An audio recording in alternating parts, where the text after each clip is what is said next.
What's up, everybody?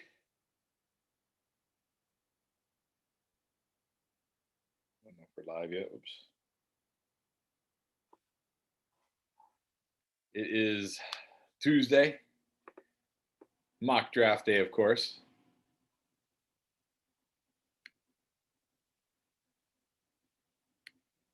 Welcome.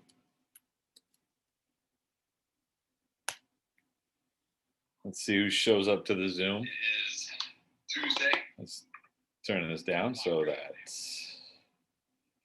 have to hear myself.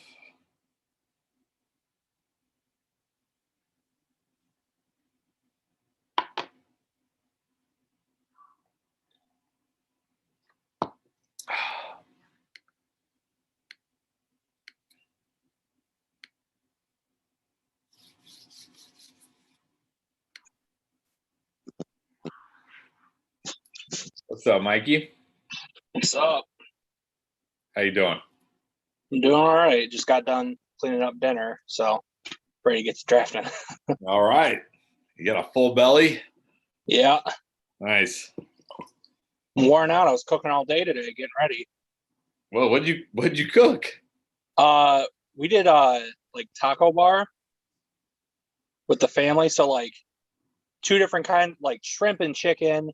So I had to make the marinade for that, and then I made like a bunch of different toppings like guacamole and coleslaw and crema and all just bunch of stuff. Are you like a professional chef or something? No, I just like to cook. I All cook right. mostly for the family, so Nice. I like having Jeremy, what's taco up, night. Singer? So Sorry, what was that, Mikey? No, then I was just saying I like taco night, but it's a lot to make. Yeah, I like taco night, but I like eating it, not making Yeah. it. We ready? We ready for this night? It might not be. You guys might get a break. Dollar Bill might grade. Oh boy. I don't know which is worse. Nah, I'm a easy grader actually. I've never drafted from the one before. It's nice. It's a nice spot. I actually gave myself 7, 8, and 9 this week. Picking all the hard spots. yeah, I was so I asked a question about a couple weeks ago about which one was hard, and so I've been hitting most of them. But whenever I get into these and there's an open spot that you can take, I just take whatever's there. So it's fun when I get like the 12 or the 1 or. I feel like 7, 8, and 9.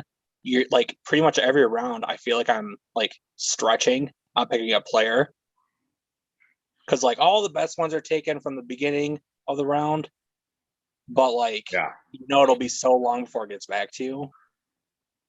It's tough because like when you're on the ends, even if you're in like the 10 or the 3, like you can kind of have a good idea of who's going to be there when it comes back around to you. Mm-hmm. Then you're in like that 7, 8, 9 spot, especially like this 7, 8. Like if you're torn between like a wide receiver and a running back, it's like there's no guarantee that the one you don't pick will be there when it comes back to you, right? It's like really tough. Pierre's on here, Young Money. Young Money. Oh man. I'm hoping to snipe Pierre a couple times. I hope you do. That means I don't know. Do you learned well? I don't know if you and Pierre have a lot of the same. Well, you do both like Darn. Well, I don't know. I might like Darnell Mooney more than Pierre. I'm not sure. Darnell Mooney, first round. You know what? I don't have any Kenny Galladay yet this year. Maybe it's time I get some. I'm still young. I told Young Money I'm still in his brisket today. I know. No, we're not doing that. No. Brisket belongs to me, my friend. Well, you doesn't belong to you anymore because I just ate it. 11 and 12. Those are good spots, actually. In our drafts, they're good spots.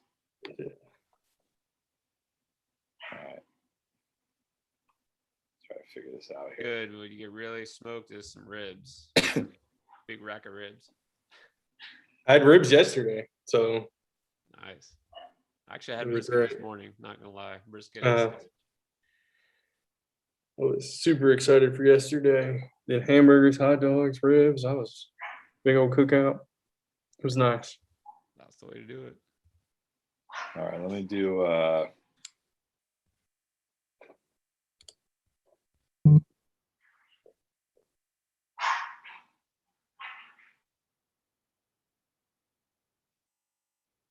how can I make a Discord channel? Can I make a Discord channel where only I can post in it or only Pierre can post in it? What? Oh, Isn't it just setting up a Discord channel and not allowing anyone to join?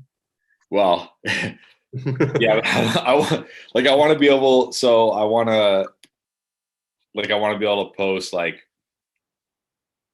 I want to have a channel that I could use for like to post my Zoom link in but not have it get lost. Like if people are chatting, have it get lost, or like if there's an opening in a draft, be able to say, hey, here's the link, and not have people like comment, and the link get pushed to the top. So Can't you? I think the best way to tackle that is just having it on like an info page. So like you have your in-game like Discord server and Yeah. just like have an info page about what in-game is and stuff. And then also put the Discord link in that. Do they have that in Discord, like the info page? No, you'd have to make it. So Oh, so I'm suggesting you making an info page and then having the Discord link in. yeah, like, that's Well, too much. make a I know channel they with can make just Discords links. that you can't comment in. Yeah, and then you disable comments from anybody else. So make it where everyone can join it and see it, but that's probably a way where you can make it so nobody else can post in it, and it's just like links or something like that. Well, I'm trying to do a channel like an announcements channel where we can just post announcements. But Yeah. if I make it private, then only select members and roles. So I have to select every time we get a new member, I have to add them to that channel. No, I think every time they join the channel, they would be able to see it, right? But it also doesn't give me anything. It just gives me a choice of text channel or voice channel. Or on your phone or your computer. My for phone. Discord. There's a lot of Yeah. things on Discord you can only do on the computer. Yeah. Really? Okay. Yeah. I'll go on the computer then. I mean, Yeah, you you could could- just make another tab that is specifically for that and just say that so that people aren't just like talking about whatever in there. Yeah, I know you say that, like you say, don't comment in here, but then somebody invariably comments in there, and it's like, Well, I mean, it just comment, happens. like I know Sunday, like I commented like, Bound to happen. well, if you need a spot, like I'll jump on, but like you could just make that a rule. Like we only talk about like last minute fill-ins on this tab, Yeah, and I feel like most people will probably respect that. You know, most will, but there will be like the small handful that don't, and the stupid links. and just kick them. You know. But Boot him. I'll check it on my computer first because I gotta think there's got to be a way where only like the admins can post in a channel. Yeah, absolutely. That seems pretty basic. Oh yeah, I know you can do that. Yeah, there's a server I'm in with some of my friends, and they have it set up that way. Where's Jordan? He's in the draft.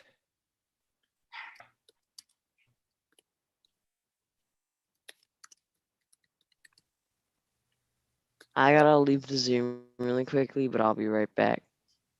Okay.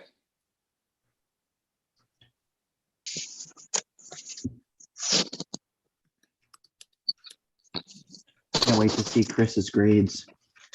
Well, Bill said he's gonna jump on. Oh, okay. I said, if you're on, I'll let you do the grades.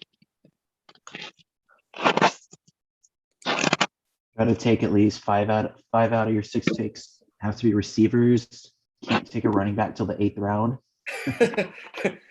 Oh, so you guys aren't even close. You guys aren't even close.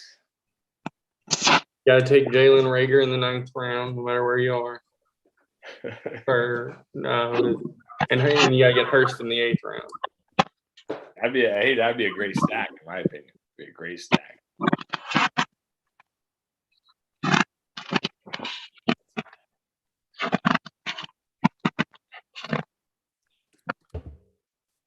I mean, still waiting on Jay. I'd be surprised if Jordan's not here.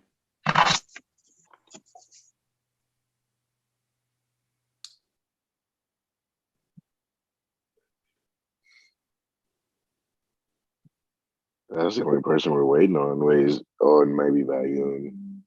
Yeah, Vagoon. He's usually here.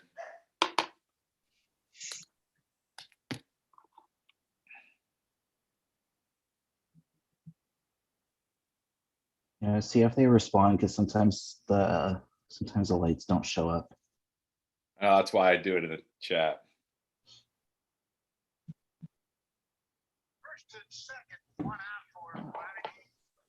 Who's watching baseball? Is that you, Nick, or Pierre? You or Pierre?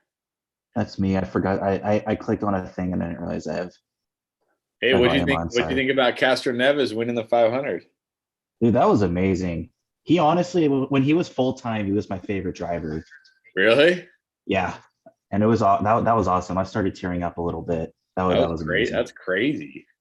It's crazy. That's like I don't know if you guys watch golf. That was like Phil Mickelson winning the PGA Championship at 50. Crazy. He's 50. Wow, I thought he was still in his 40s. No, he's 50 years old. Yeah. Wow. Yeah, I watched the last like 10, 15 laps. He set that young guy up perfectly. He set him up. Yeah, and Pelot's no joke either. He's the points leader right now. So Yeah, it wasn't like just some scrub he passed. No, he just doesn't have that Indy experience that Castro Neves has. Castro Neves knew like when to wait. He knew coming out, how to time it coming out of that turn to where he'd have the draft, get by him, and then he knew how to not let him do the same, in return. His first Indy perfect. 500 was in 01, so 20 years ago. Yeah, and this is his 4th win. The guy knows how to drive Indy. Oh yeah.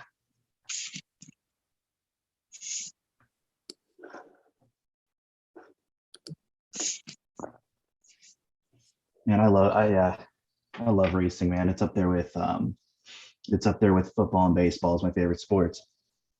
Yeah, I used to watch it a lot more when my grandpa was alive. I don't watch it as much these days. But him and we used to go. If you watch NASCAR, the California Speedway out in Fontana. We used to go out there every year. Yeah, I don't really like NASCAR, but Indy used to go there, and they go to Long Beach too, and so. Yeah, we used to go out there for Indy. We saw Greg Moore die. That was terrible. Oh. That was terrible. I don't even know how old you would have been. You might have been like 10 years old when that happened. Maybe even younger. It might have been like 15 years ago now. I don't even know. Yeah, that was sad. Yeah, and the grandstands are from like turn 4 to turn 1. And we would always sit close to turn 1. And it happened coming out of turn 2. So yeah, I was right there. It was bad. It was tough. It was a tough day. All right. Well, I can't believe Jordan's not here. Ghosty. What's that? He's ghosting. I know. What the heck? I'm gonna give him one more chance. You might have had something come up. Well, and I just texted in the general Discord at him, so hopefully.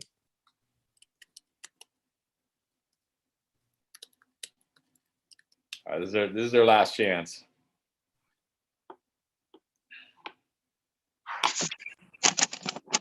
But yeah, there's J-Prob. Oh, there he is. Yeah. Yeah. All right. Well, it doesn't look like Vagoon is here. So it's between Kenny and JT. Who wants it?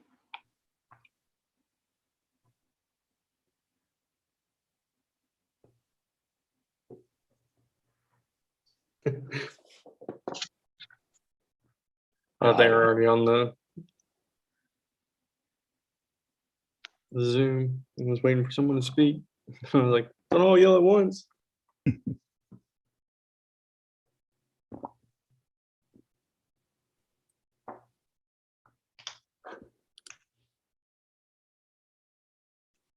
Yeah, Chris, I've been to a few Indy races up at Texas Motor Speedway. It's a lot of fun in person. Texas Motor Speedway. Oh, dude, I can barely watch the Indy cars at Texas. It's like so much anxiety. Like they're going so fast, and it's like, yeah, for NASCAR, Texas Motor Speedway is okay, but for IndyCar, it's like, oh my God, if somebody like loses control, how the hell are they going to survive? Like they're going so fast, and it's so like they get around that track so quick. It's just like, oh Yeah. my God, there's so much anxiety. There's this Netflix show on Formula One that has everything about that. What's it I called? w- Drive to Survive. I watched it. I'm a huge F1 fan as well, but I hate that series. They add so much fake radio chatter and noises and editing. It's disgusting. But the crashes are neat. Well, I mean, I wouldn't I know mean, if they I'd say always that. survive, so that's good for most of the time. Most Formula One crashes these days aren't that bad. Not like it used to be. Except for the one last year, but in general, yeah. Which one happened? What did I miss last year? And Roman Grosjean in Bahrain. Oh yeah. Oh man. I mean, he Dude, fortunately only had burns and minor smoke inhalation, but that was that could have. crazy. So lucky. That was the one where it was like pour down raining, right? And he flipped so many times. No, that was one where No. he like went through a wall. He went through the guardrail. He went through the guardrail, but thankfully they put these new devices on that like block the front of the car like this. Otherwise, he probably would have died. Like that would have been a fatal accident like a few years ago for sure, or Was it very, fit- if not fatal, like he would have maybe never drove again. Yeah. It was a 50G impact. It would have, at the very least, without the halo, at the very least would have knocked him out, and he wouldn't have been able to get out. So Yeah, that's the thing, exactly. So no, I like my only problem with Formula One is like you only really have to watch qualifying in like the first few laps, and then you almost always know who's gonna win. There you go. Hey, Ben. yeah, that's fair. Like, I mean, there's times where somebody maybe like has a mechanical failure or messes up in the pits and something, but it's very rare that like the guy who gets out in front and builds up like the 8-10 second lead just wins the race, right? Yeah. They're hoping with the new cars though next year that people will be able to follow easier. Yeah, I know they always try to do that, but I think the problem with Formula One, I mean, what's great about Formula One is it's so, far and away the most technologically advanced racing series. Oh, Vagoon just jumped on. But that's also what makes it hard because there's nothing to keep the teams like, in NASCAR, a team can't be like significantly better than the other teams because the rules are so tight. Mhm. Whereas in Formula One, it's like Hi, you can just have like a massive advantage. the Minecraft. All right. Well, I saw Vagoon go green. Let's get this thing going. Sure. Awesome. Looks like everyone's here. The guy in front of me isn't green, but he was here earlier. There he goes. He's green.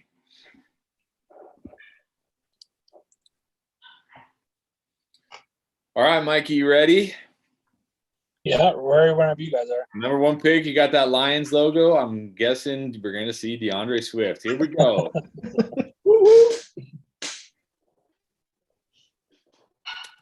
It's Swift, Jamal Williams, and Gurley. Yeah. I know I'm supposed to take McCaffrey. Yes, you but, are. Don't talk yourself out of it, please. Yeah. I know, but it's like I've had Dalvin Cook in my other fantasy league for the past like 3 years. Like every year I get him. So it's like it's hard not to pick him. Did they update the colors or am I slightly off? This green looks a little lighter. Been like that for a while. Really? Yeah, where you been? I'm just now noticing.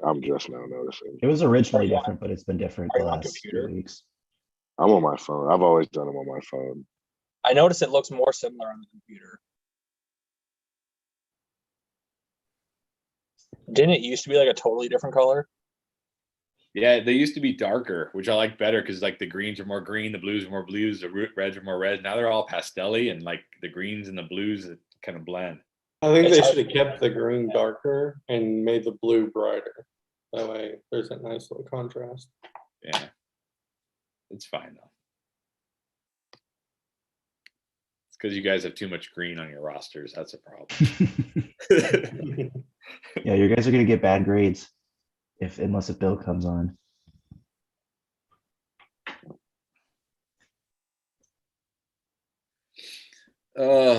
Woo! Jordan going with Zeke. I like it. Gosh darn it. Oh, I hate this spot. You know what? It's early, but I don't care. He's the only guy I like. I agree with that pick, Chris. That's a good pick. You shouldn't feel bad about it. That's a good pick.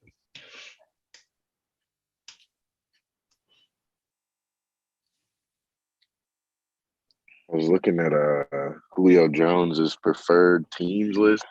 They're like half the teams on the league on there. Joe Mixon. Oh no. Oh, Lil Savage. Oh. Hey, you know what? With a name like Lil Lil Savage, you Savage. got to do something savage like draft Joe Mixon in the first, right? Oh no. Oh boy. There goes his grade. Man, now I'm hoping Bill doesn't get on. Oh man, Oh, if Bill gets on, it's over. It's gonna get messy. I'm hoping Bill gets on now because I want to see what Bill I want to says see his about that. reaction. No, Yeah. nobody say anything and just let him get on and just like look. Yeah, Wait for him to point it out. yeah. Holy running backs, Batman. There we I go. know, that's what I was Money, gonna young say. money. There we go. There's Always. Jordan.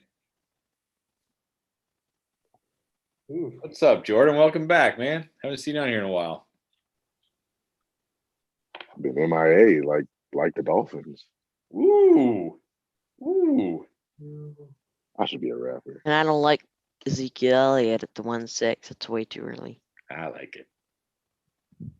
Where do you think Hey, you what's should go, going on, Skinner? everybody? What's up, man? Good to have you. Hey, Jay, Yeah, what's up? sorry I'm late. My one of my best friends from high school, he's in town. He moved to Arizona, so he just flew in the other night. So we got a chance to catch up, grab some dinner, have a drink. Nice. Where in Arizona is he from? Well, he was in the Marines. So after he got out of the Marines, he went to Arizona State. So he stays on Okay. campus at Arizona State. All right.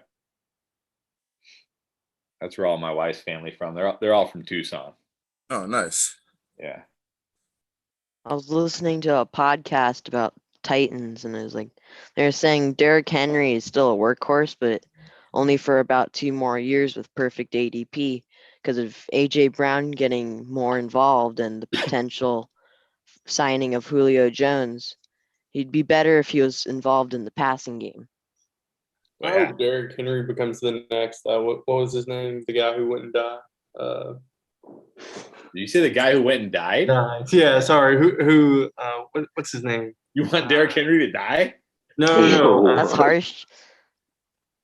Who wouldn't? He was always fantasy relevant, and he's super old. Frank Gore.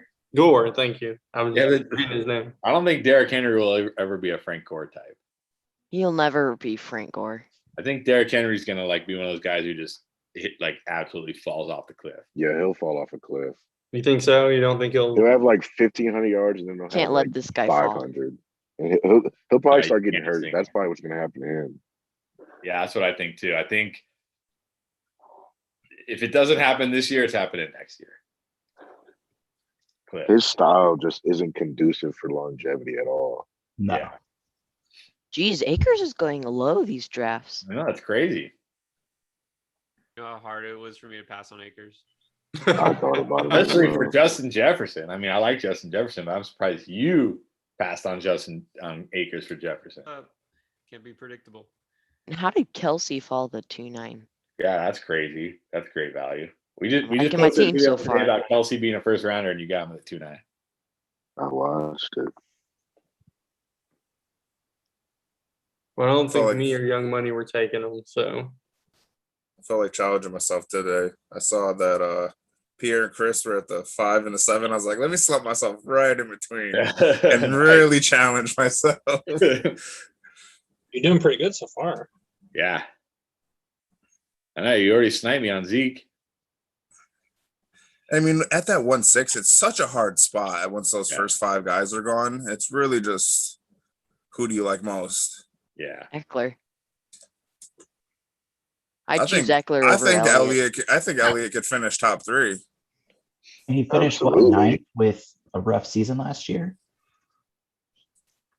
Yeah, I like them both, so I'm good. I'm okay. It's like I think Elliott's ceiling is top Better, 3. you did snipe me because I had Mike Evans ready to go. Stinger, I think this is the best start you've ever had. I'm happy with how I'm starting. You should be. Yeah, man. For sure. Did not expect to get Kelsey, but No, I mean, that's the thing. At the 2.9, I always aim for Pitts, but at 2.9 for Kelsey, I couldn't pass on that. no, you can't. I'm glad you did. Now, this is where you have the tough decisions.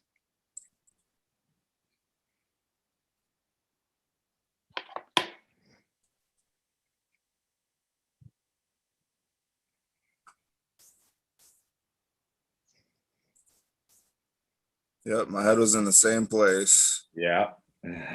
Uh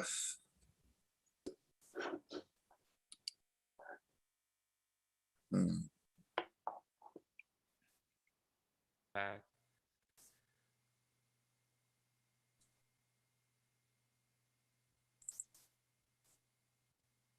I'll elect to pass.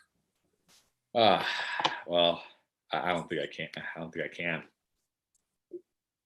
you know you want to. I mean, when I look at the white, Don't do it. Don't do it. I just know if I take Darren Waller here, I know the wide receiver is coming back, but I can't not take him. Cannot take him. Ah, It's okay. yeah, it's fine. I just love messing with you. I mean, he was wide receiver. I think he was like wide receiver 7 last year. If you put him as Wow, wide. DJ Moore at the 3.8. Little Savage is savage. That name fits. That He name. is on some. He's on some other stuff right now. He is getting it done. He must see the future. I know we're gonna look back at this draft and be like, "Wow, Joe Mixon was like the best running Top back. 3, yeah. Mixon was like top 10. DJ Moore was like a."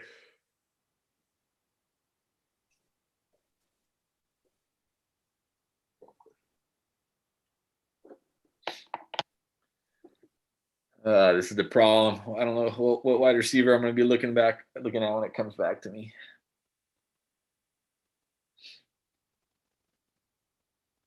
The first time I took CeeDee Lamb over Coop, I don't know how to feel about it. Oh man, thank you. I was looking at You made the Cooper right so much. decision. I was like, I just need him. I would have stopped. I know you would have. That's why I was kind of impressed that you didn't. I probably could would have see taken Lamb. him if I hadn't had Zeke, honestly. I could see Lamb being more consistent, but Cooper putting up bigger numbers. All right. I'll take a long shot on a guy. RB1. Thanks for picking him. I was debating whether to go with him or someone else. RB1, that's pretty good. That's pretty I'm good. happy I that thought about someone Najee. took It was Najee Najee Harris. Clyde for me. I was thinking Clyde, but I have Hill, and I was just like, I don't mind the stacking, but I was just like, I don't pick him very much, and I've seen him go earlier, so I was just like, Najee. Maybe they get back to a run game. I mean, they did upgrade their offensive line. No, he got worse. Yeah, but they did If anything. lose Villanueva, which I'm upset about. Yeah, and I'm not a Mike Steelers Pouncey fan, but I'm a retired. fan of Najee. They lost 2 starters. It's gonna be worse if anything. And they weren't even good See run that blocking interview last with- year. Did you see that interview with Roethlisberger today that was talking about him? What do you say? He said he had crazy work ethic and that it was so much that like the running backs coach was like, "All right, Najee, I gotta go home." That's So if good. anything, doesn't really say how good he's gonna be, Oh but man, Devonta Smith I feel went. like work No, ethic is the most. Lil Savage is a straight savage. People were making fun of me for taking him at the 411. His ADP is at 55 now. He's just in here drafting whoever the hell he wants. Honestly, he's one of my favorite wide crushing receiver 3 targets. But I don't know. I was hoping to get him in like the 5th round. Might have been a little early. All the receivers are going super early now. Russell Gage is going in the 9th now. That's crazy. No, I think Russell Gage should go. Not. I think he should be the 9-1 pick. He wasn't even being drafted, is what I'm saying, though. Oh yeah. Well, I mean, but the numbers change once Julio's gone. What's So. up with this Ah, ADP? God dang it. Well, there goes my pick. This Yeah, this ADP ADP is still screwy. Yeah, I feel like every time I get in one of these drafts, the ADP is just totally different.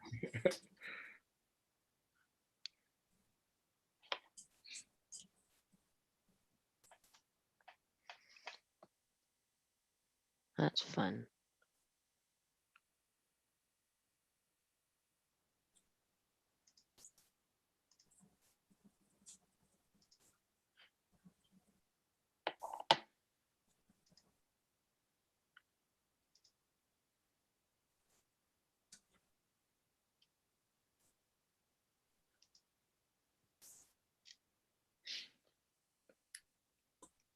Sleeper has Wow. Devontae Smith listed at 6'1". That's because everybody keeps drafting him in the 4th round. They got him. They got his weight at 175. Come on. I saw a graphic He's today. 160. I saw a graphic today where he's at practice and somebody like photoshopped out his arms and legs and just drew like stick figure arms and legs. So he's got like his helmet on, his jersey with his shoulder pads, and then just like stick figure arms and legs. Poor Wow, guy. Brandon. I was like, Ayuk oh, at that's the not right. 410. That's not right. It's gonna be funny when he catches a 95 balls for 1,200 yards and 6 touchdowns. That's Yeah. what I'm saying. That's why I love him as my like wide receiver 3 target.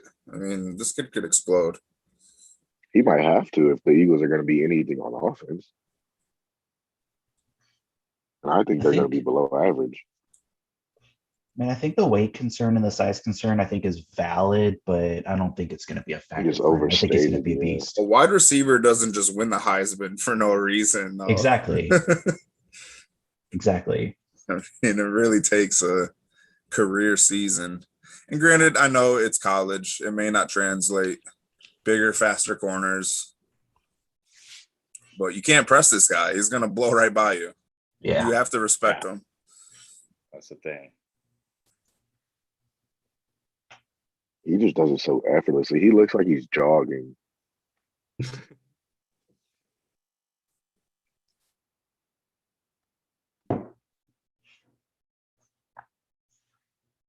And I got slack for taking him as my wide receiver 3 last draft. Well, Yeah. I was the one giving you slack, too. Problem, his name is Lil Savage. When your name is Lil Savage, you can do whatever you want. You just get away with whatever. It's like, okay, well, I mean, he told us he was Lil Savage. Like, what do you want? I mean, he might be better than DJ Moore in year 1. He might. Just waiting for him to take like Trevor Lawrence. Oh, I should have went Demont again over Galladay. I'm pissed. You talked him up too much, man. Now these guys draft him. I remember he's going like the 8th round. He was going so low. I mean, yeah, he really was.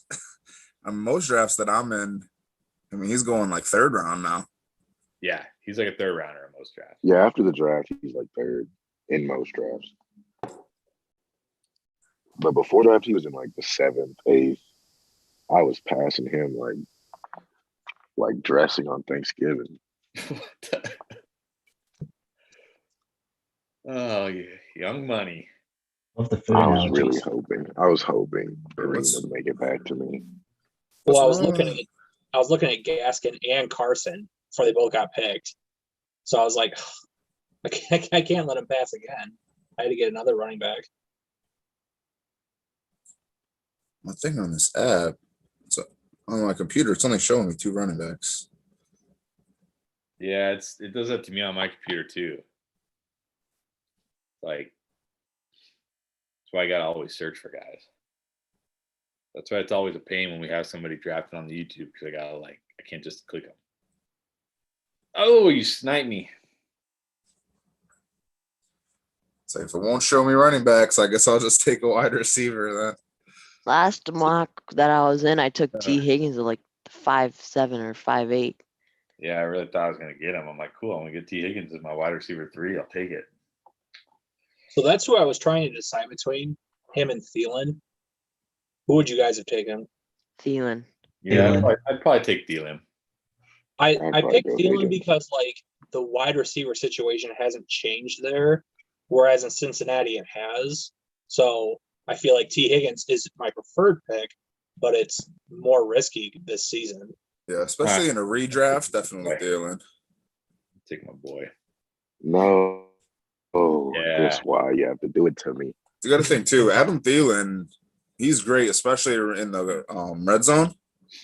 And now with Justin Jefferson emerging, he's going to see the number 1 corner. So now Adam Thielen's going to see the number 2 corner, whereas he's used to seeing the number 1 corner for. Well, I guess with Stephon Diggs there, Diggs was still seeing the number 1 corner. But yeah, I DeAndre love Swift. Thielen this year actually, especially as your wide receiver 3. It's a great pick. DeAndre Swift at the 5'8". How the mighty have fallen. Especially Todd Gurley potentially getting signed. Yeah. I don't think he's going to be that. I think his only work is going to be red zone work. He's not getting like first, second down carries. No. Jarvis Landry, whoa. Wow. I mean, I'm okay with DeAndre Swift. Spicy in here. Yeah, I definitely 5'8" all day. Like, that's fine. Especially, I mean, they might not even sign Todd Gurley. That's just rumors. I don't even care if they sign Todd Gurley or not because I was already low on him because of Jamal Williams. But I think 5'8's fair. I saw something where it said the Lions got rid of 23-year-old Kerryon Johnson to sign 27-year-old Kerryon Johnson. Yeah, right. It's so crazy that he's only 27. Hey, get in there. That shows you, man, these running backs, you never know. The Todd Gurley era felt like it was 10 years ago.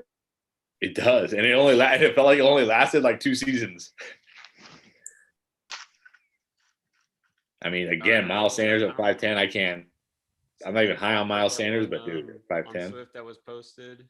I was hoping Miles Sanders makes back to me because of how low you guys are on him. What were you saying, Pierre? Y'all see that article that was posted in the Discord on Swift? No, what did it say? The one I sent you?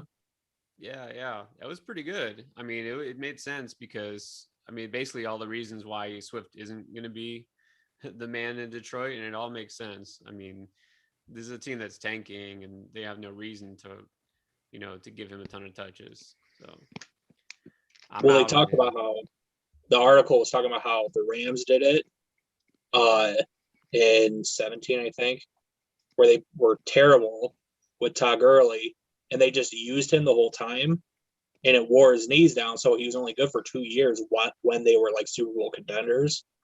And now that Brad Holmes is the Lions GM, they're thinking they're going to run a similar like idea where they're just going to like tank this year, and that hopefully they'll learn from it and use this committee that they're building up to save Swift for next year or the year after when they bounce back.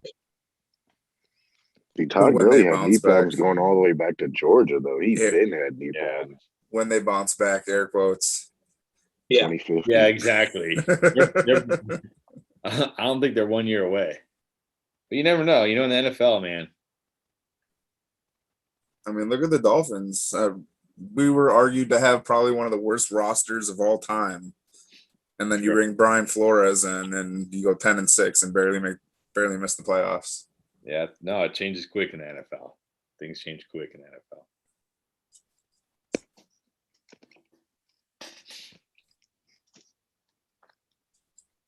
I won't even give you the satisfaction knowing you just sniped me.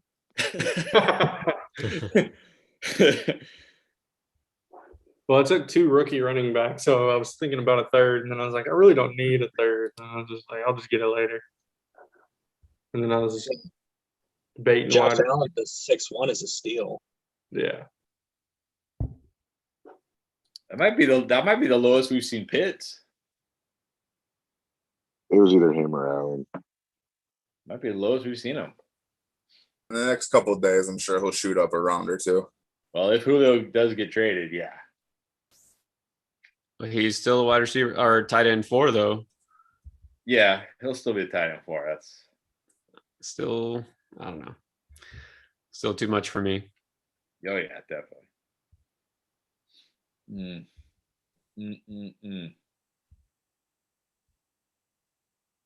I feel like when you're in this range, like this 6, 7, 8 kind of range, it's like nothing but. I mean, unless you're a little savage, it's like nothing but tough decisions.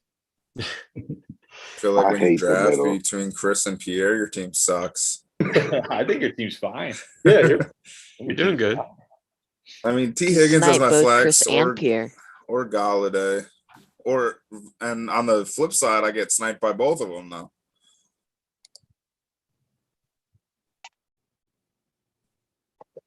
I mean, T. Higgins is my flex. I'm not mad at it. I'm really hoping he takes a running back here. I know who you want. I can say. I don't want to say it until he picks it, and I don't want to say it before you. I do want to say 3 running backs. I doubt it. I know. No, it's a wide receiver, and I can tell you who he wants. He wants Claypool. Oh No, I don't. right. I mean, he went best available. I don't mind it.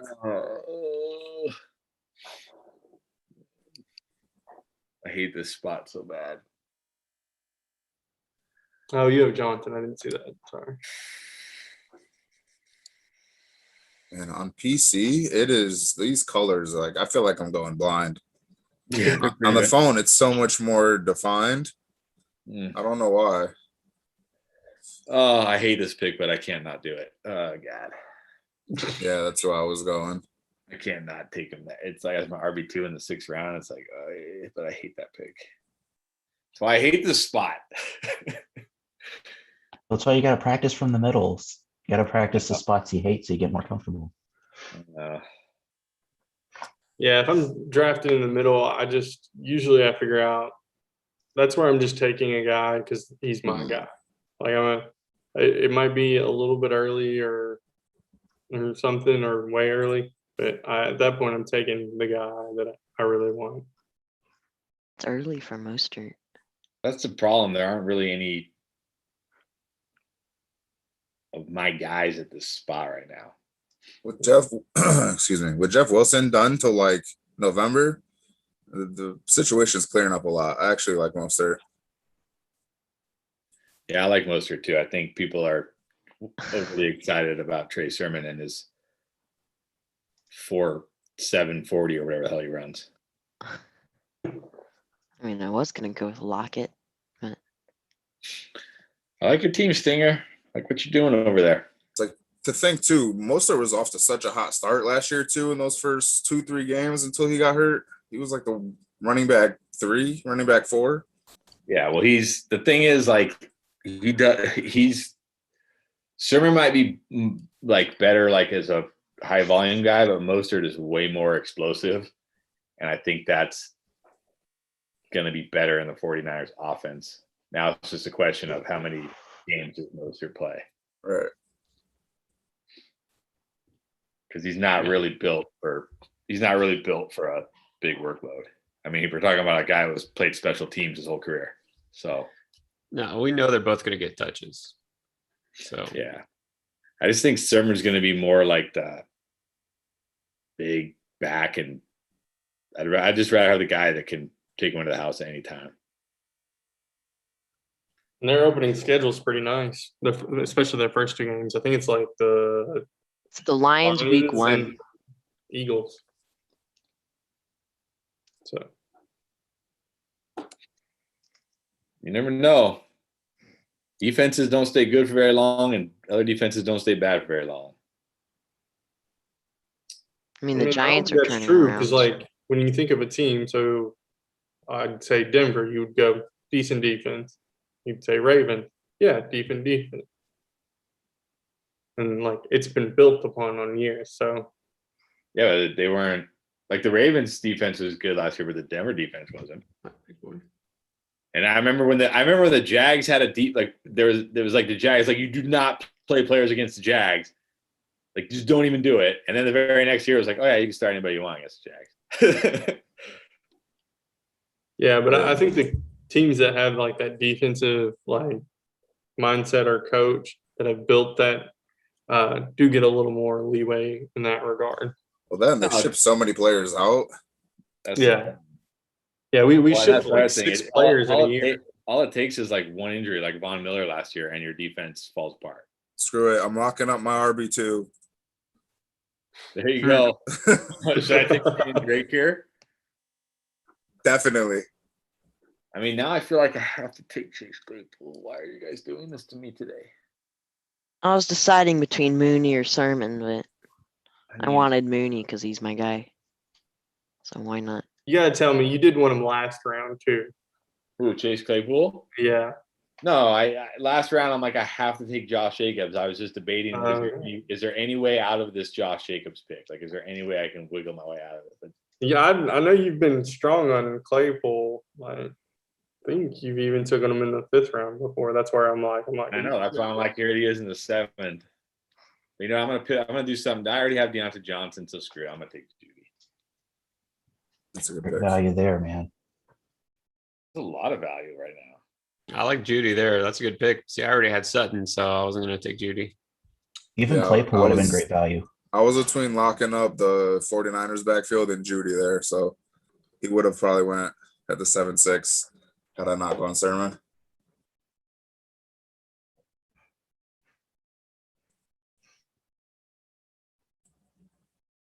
If I didn't have Deontay Johnson, I probably would have taken Claypool. So I don't really like stacking 2 wide receivers in season long. In best ball, I would have taken Claypool all day. But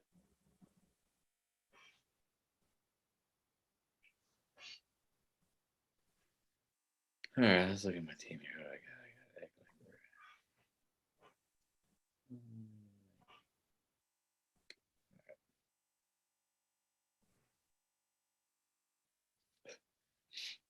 Hoping Young Money takes somebody here. Nope, not who I wanted you to take. That's like when you don't want them to take them, they take them.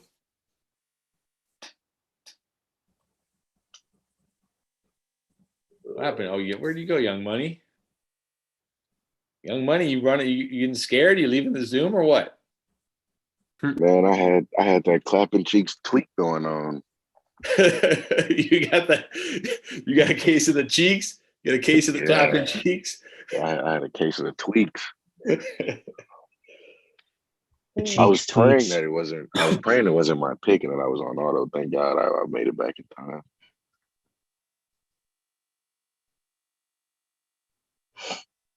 I'm going with a new late round tight end target this week, guys. Prepare yourselves.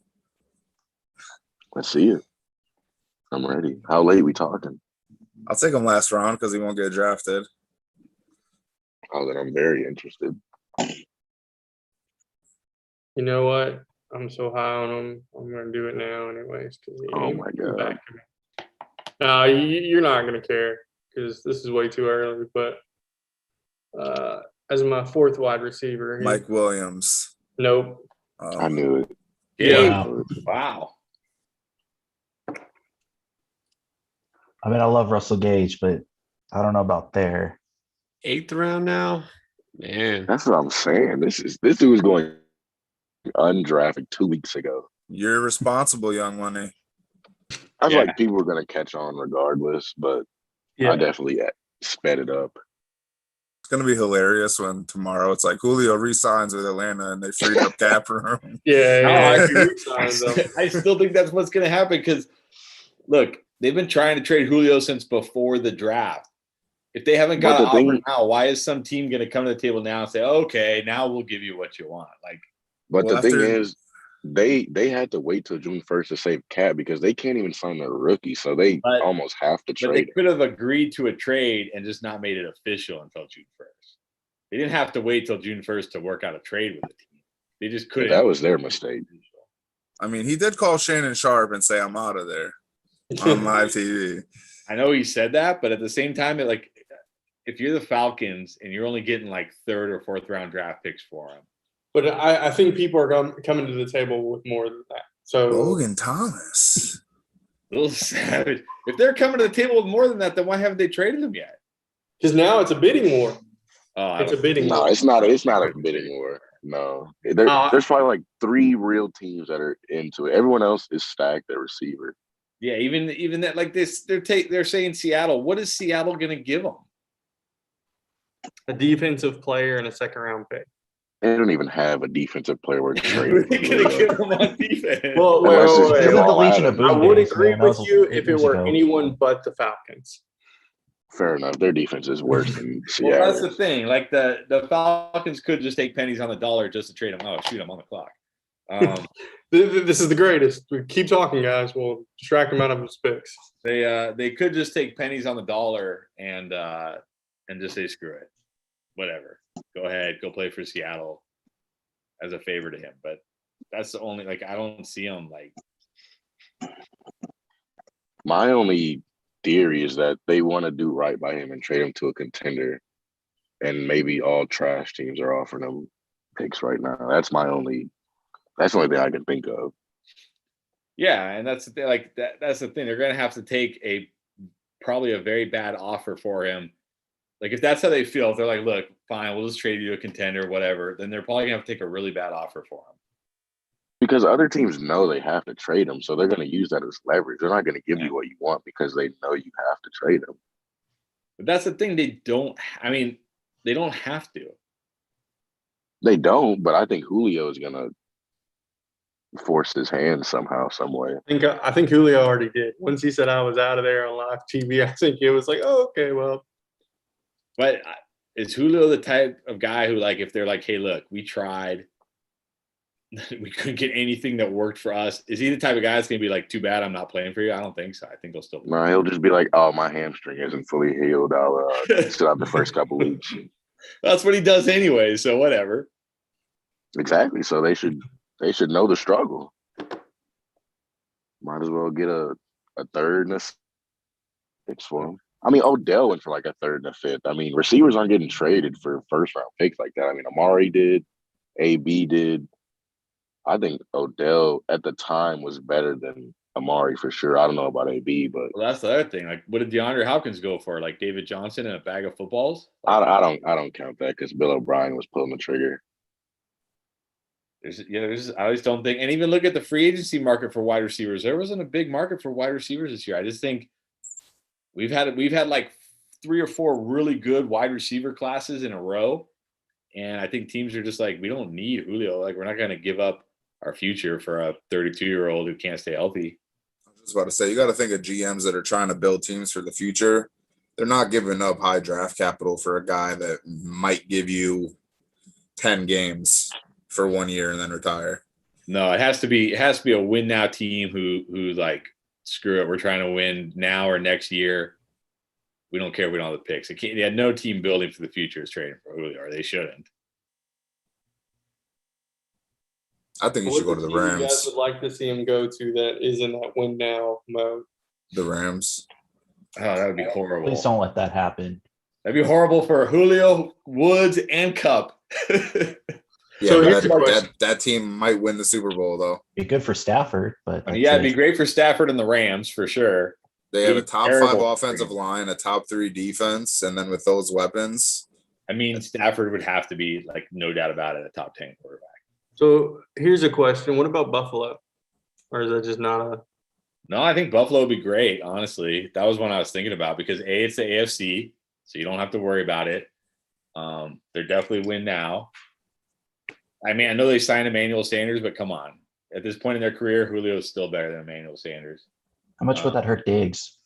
I don't think it would hurt. Like, look, I don't think Julio going somewhere is going to hurt the number one wide receiver. He's again like the dude. A, he's going to have to adjust to the new situation, the new team, and B, he's not. This isn't Julio in his prime. Oh yeah. I think he'll be okay. I mean, I'd much rather What- that happen than him go to the Rams, but Oh, me too. For fantasy, me too. One thing that not a lot of, I feel like I'm the only person that thinks about this. You guys remember when AB was on the Steelers and they were about to trade him and he got traded to the Bills and then he rejected it? Could you imagine if he actually went to the Bills with him and Stephon? I mean, maybe they wouldn't have traded for Stephon then, but that team would be so loaded right now. Well, the Bills did just free up like a little under $8 million in cap space today. Yeah, they restructured Stephon Diggs' contract. So maybe they're trying to get Julio. Yeah, that's what I'm saying. Like, can't the Falcons just do that? I mean, unless Julio's like, I'm absolutely not playing. Well, the rumor is that it's for the restructuring to try to get Zach Ertz. That would I really don't know. kill Is he costing $8 million right now though? I'm not saying he costs $8 million. I'm just saying they're trying to free up some room so they would be able to sign him. Well, yeah, when they freed up that money, they're at 18 mil now. Oh, And yeah. Julio's contract is like 15 and change. Yeah, people talking about how much money he's making. He's actually super cheap right now for Julio. 15, then what is it, like 13 or 11? Yeah. That's pennies on the dollar.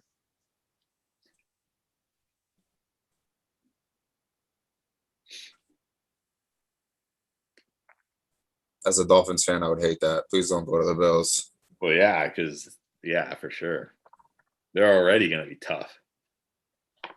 trade for Julio and then restructure his contract to get Ertz. That'd be crazy. I think Ertz is washed at this point. Well, Ertz you could probably get for cheap. I don't even think you would need to restructure. You could What do you guys sign. think what do you think if he went to the Colts? Who, Julio? Yeah. Terrible. I mean, it's okay. It's fine, whatever. But And he'll be the number one for sure. yeah, That's what I'm saying. Like the Colts don't even have receiving a core number isn't one like right now. they don't have studs. It's a bunch of unproven people in T.Y. Hilton. that's true. No, that's true. I mean, he would definitely he would fit. I just don't know if that offense. They were pretty dangerous last year, like with Phillip Rivers. So I mean, but they weren't. They were were dangerous not in real dangerous. life, but they weren't dangerous. Like, They were cautious. yeah, They were honestly just like a little bit better offense version of the Dolphins. Good special teams, good defense. Didn't ask their quarterback to do a lot because Phillip was not throwing deep at all. Run No. game, that's all they were doing. And those were the last two teams fighting for the last spot. They were literally so similar last year. yeah. I saw other people talking about like the 49ers maybe. Again, I don't understand why for the 49ers. Like, you got Debo, you I got don't either. you got Kittle. You don't. Plus, That's not, They just made that big trade to go up from 12 to 3. Like, they don't have picks to just be handing out anymore. yeah. And I don't think they have the cap space to sign Julio either. I think probably the most likely landing spot would be like Chargers. Okay, Chargers Bills. would be That ridiculous. would be nasty. Yeah, that would be nasty. Or Chargers would be ridiculous. maybe I even think the Julio has a Raiders, I chance would of say, going to would be my the top three. Titans. Yeah, I hear no, Titans so much. If he Yeah, went to you're the right. Chargers, if into the Chargers, do you think that hurt Eckler? Because catching is his bread and butter. I think it would help Eckler, honestly. Really? I think Keenan Allen would. Julio doesn't catch touchdowns. I don't even think it matters. Like, I don't think the wide receivers affect the running back. I Like, mean, if, they did just draft a wide receiver. He couldn't resist Yeah, the Mike third Williams round pick. guy though. I couldn't, man. No. if the quarterback dumps it off, the quarterback dumps it off. It doesn't matter. Yeah, I was hoping Kenyon Drake would make it back to me so I could stack the Jacobs Drake stack. Not today. As many rookie running backs as I've taken, I should hit a 1, right? That's the dirty dollar bill. Well, that's the thing is you need to hit on two. Yeah. And I don't know about Gainwell.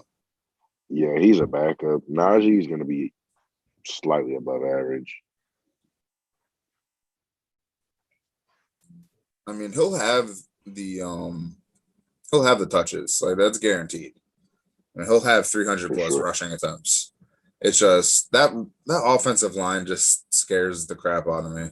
I mean, they were 29th in run blocking last year, and then you lose Pouncey to retirement and Villanueva to the Ravens, and really don't make any additions to that offensive line after that. So it's like they might be the worst graded run blocking team in the entire NFL. And what's crazy, they don't even try. They just do crossing routes all day. They don't even try to run the ball. They just let Ben throw it 55 times. I know, that's what I'm saying.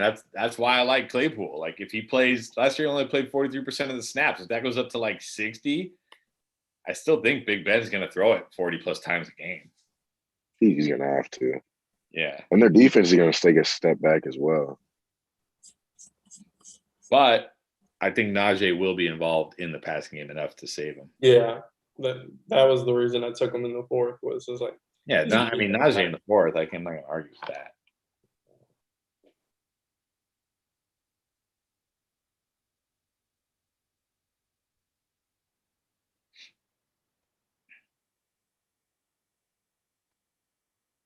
Yeah, that's the big debate that me and Bill were having the other day was, and it's funny that they went back to back. It's who do you think will have a higher fantasy total at the end of the year, Edwards-Helaire or Harris? I think actually we did a video on that. And I think I gave the edge to Harris. Just because I think he'll get more touches.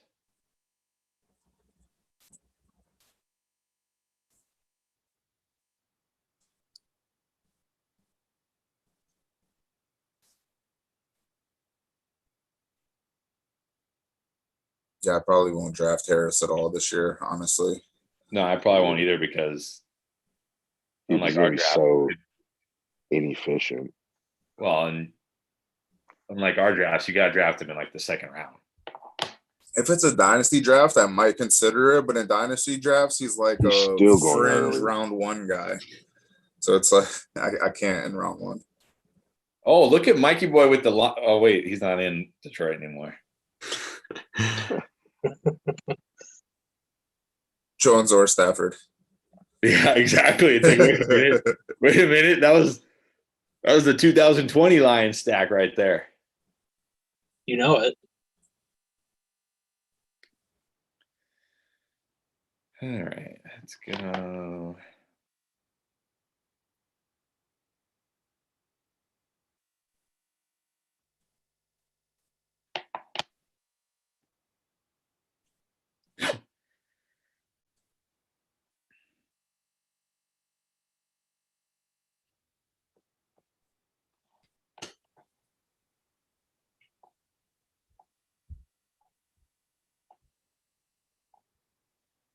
Is Darnell Mooney been drafted? yeah, he was. Yeah, I taken took like him. a 7. I'm just kidding. I He's know been drafted. It's most likely by me. Yes. If Stinger's in the draft, Darnell Mooney is gone. Yeah, we know who the quarterback is coming up.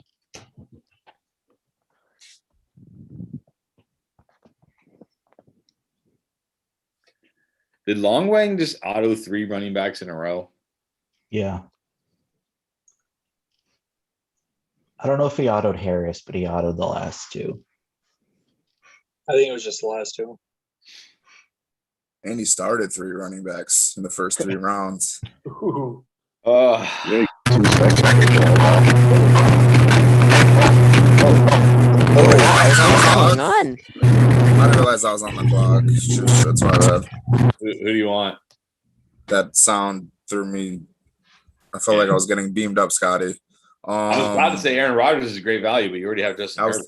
I was gonna take John Brown. All right. How is Aaron Rodgers still on the board? Thank you. Yeah. Does it hold the It says drama? John Brown on it, but it still had a picture of Aaron Rodgers. Who doesn't have a quarterback? You're about to get an amazing steal. Pierre. Jeez. So we're gonna give Pierre Aaron Rodgers in the 12th round. Somebody's gonna take a second quarterback just to screw with me. Does everybody else have a quarterback? I don't. But it's 10 years Oh, after. he drafts before you.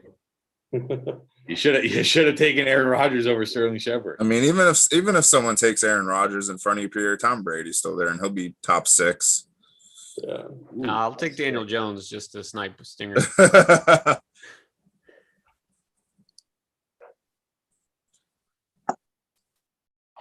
There we go. See? There we go.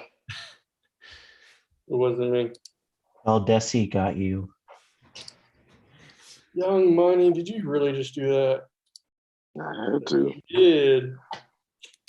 You got me on Josh Allen. I had to get you back. I know. An eye for an eye. Well, I feel like I left you the bigger bruise, so I'm good. Nah. Dak might finish Josh Allen, honestly.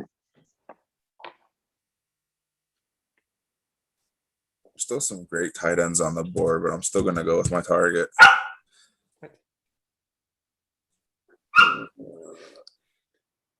I actually think I might know who you're talking about.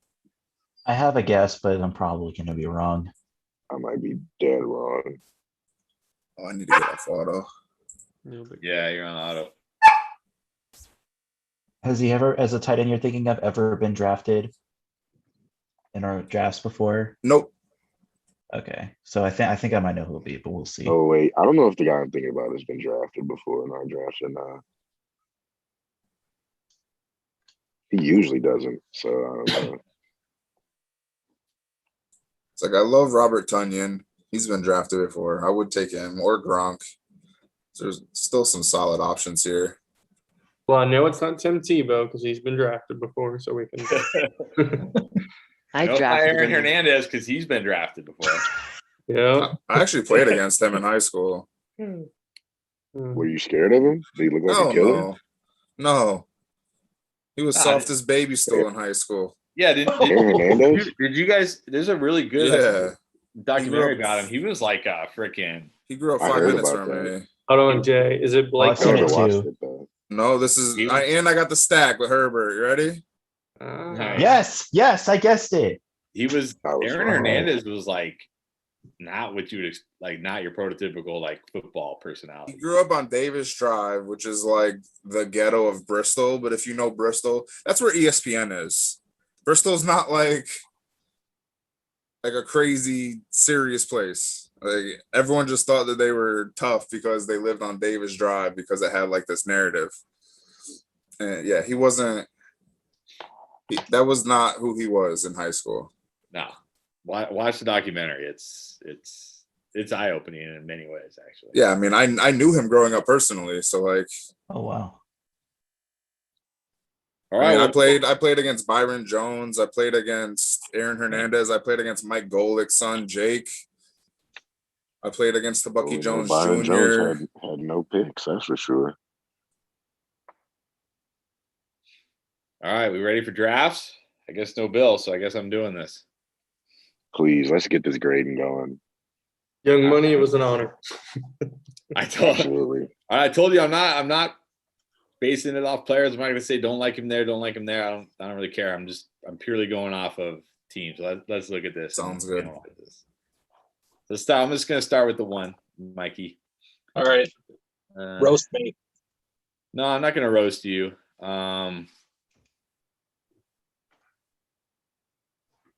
Overall, I like your team makeup. So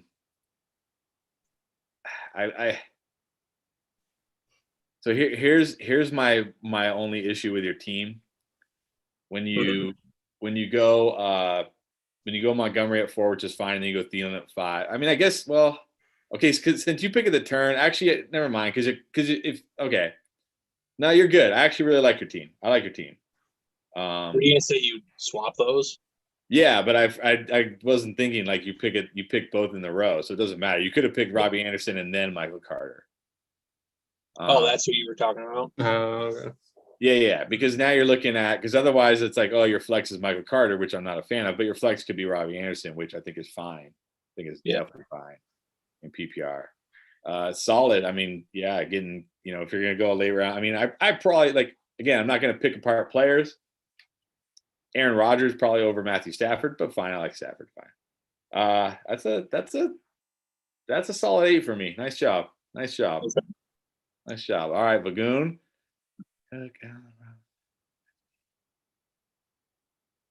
Okay, so here is a spot. Okay, so so when you go like Cook, Allen Robinson, fine. Gaskin, okay, whatever. You like Gaskin, apparently. That's fine. But then when you take Mahomes there at 5, which is okay, it's okay value. You don't have a flex, right? Or a wide receiver 3 yet. So now you're rolling like Javonte in your flex with like one of Fuller, Pittman, more. Like this is the problem when you draft like this, is you're gonna really be struggling in your flex all year probably. Right? Because just the way you made up that team. So like, does that make sense what I'm saying? I'm not asking Bagoon, I'm just asking everybody. Yeah. Yeah, Yeah, I get it. And the only thing with Will Fuller too is he'll be He's missing suspended for game the one. first game. Yeah. Yeah, but even regardless of the players, like when you're drafting your, when your flex is either a question, a running back whose role is questionable right now, or wide receivers in the 7th, 8th, 9th, 10th round, and those are your flex plays.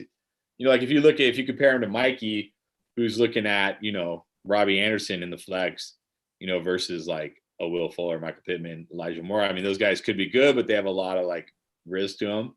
So I'm gonna give you like a 7 on that one. 7. I think if you done something a little different there in the middle, your team would be a lot better. Long Wang, Mr. RB. I mean, do I even need to grade this? He's got 6 running backs. I would just grade his wide receiver core and then move on. He's got 4 wide receivers and 6 running backs. I mean, the problem is you have 4 wide receivers in a 3 wide receiver league and 6 running backs. I mean, I love the Jalen Hurts pick. How about that? I'll give you that. That's like a 5. That team has almost no chance. Stinger, let's go. All right. Best draft so far, Stinger. Yeah, I agree. I'm not gonna argue about the players that I think were drafted too high or too low. You have your guys, and that's fine. But I like what you did here. I like what you did here. You went, you got the tight end early. You still backed it up with plenty of wide receiver depth. I know Carson's probably hard to pass up at the 4.9, but I feel like when you do take that early tight end, you really got to like pivot to wide receiver. But overall, I think pretty good. I'm gonna give you a 7.5. Nice job. Take it. Should I grade Pierre? I'll grade Pierre. Let's see. Henry, Jefferson, Kittle, Sutton. Bring it. I'm on the record. He definitely does not have the worst team this week. That's all. No. I wouldn't even say anything. I like the team. I'm not saying anything. No, I like this team because this is a good example for you, Stinger, with the early tight end. So I mean, okay, you took a tight end in round 2. He took 1 and 3. You each had a wide receiver, but then he went wide receiver in round 4, then a running back. And I don't feel like, again, maybe you're like Carson more than Hunt. That's fine. But I don't feel like the difference between Carson and Hunt is significant. And then he backed it up with like a bunch of wide receivers where, he just needs like 1 or 2 of them to pan out, and then a couple of running backs at the end. And then you both took the late quarterback. Well, I didn't even notice you took Justin Fields. Yeah, I like that team. That's a team that could definitely compete. That's an 8. That's an 8. All right, Jay Problem. Honestly, love that start. Maybe. Love that start. Really, really upset you took Higgins. But then I don't even mind like the Mostert Sermon there in the middle, because you really just need one of those guys to like whoever starts. Like, cool, he's your RB2. You backed it up with some nice bench pieces there at the end. Jared Cook. I mean, whatever. You like Jared Cook. You like Jared Cook. That's another 8.5. Nice job. Appreciate it. Thank you. Very good. Lil Savage. Here we go. Oh boy. I said I'm not going to grade on the players. So okay, I'm gonna have to ignore the players. For him being so savage, this seems actually pretty good. I can't even lie. Okay, but here's my problem, and it could be okay. It's the Swift pick, right? It's not even the Swift pick, because again, it's the 5th round. I'm okay with that. It's the fact that Well, that it's not a wide receiver with the 5th, and then Kyler Murray in the 6th. I think It's the back-to-back, no wide receiver. yeah, because this is the problem. Because your 3rd wide receiver, I mean, is Debo, which is okay. But who are you flexing? I mean, I guess you could be flexing DeAndre Swift, which for some of you would be great if you like that. I just there's just really no like you're really the problem with this team is he's like one wide receiver injury away from not having a wide receiver 3. Right? So Yeah, DJ Moore as your one isn't I great was gonna either. say he doesn't even have a wide receiver 1 in my opinion.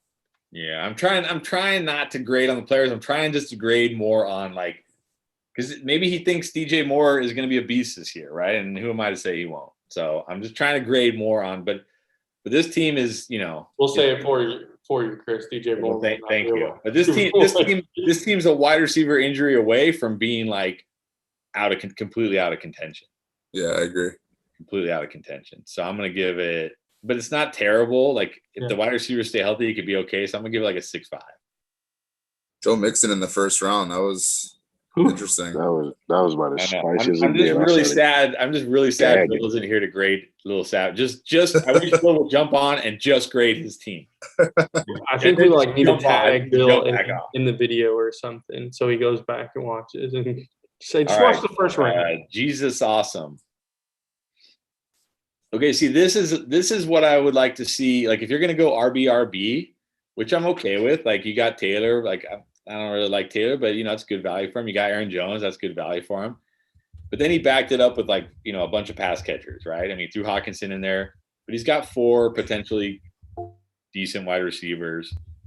Maybe he doesn't have a true one, but that's what happens when you take 2 running backs. You don't have like a true one. I don't know if he really needed Tunyon in the last, but whatever. I'm gonna give that a 7.5. All right, Valdesi, Sanders. Okay, again, this is what I'm saying. I like this. I like, got some value with Miles Sanders in the 5th. Didn't get into the trap of like going running back crazy. Got Lamar Jackson, which is great value, and then backed it up with that 4th wide receiver. Got a couple decent wide receivers at the end, like if he needs them. Got Gordon. I think that's a good squad right there. I'm gonna give that one an 8. I like that. I like what he did there. Young Money. Obviously love that start. You know me.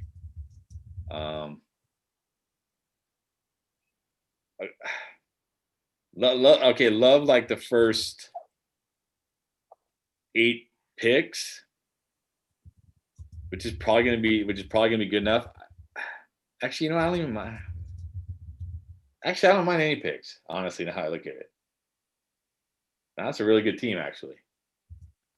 Thank you, sir. That's a 9 for me. That's a 9. Nice job. That's a 9. I appreciate it. That's a Chris team right there. Although I might have waited one more round to take a running back, but that's a good team right there.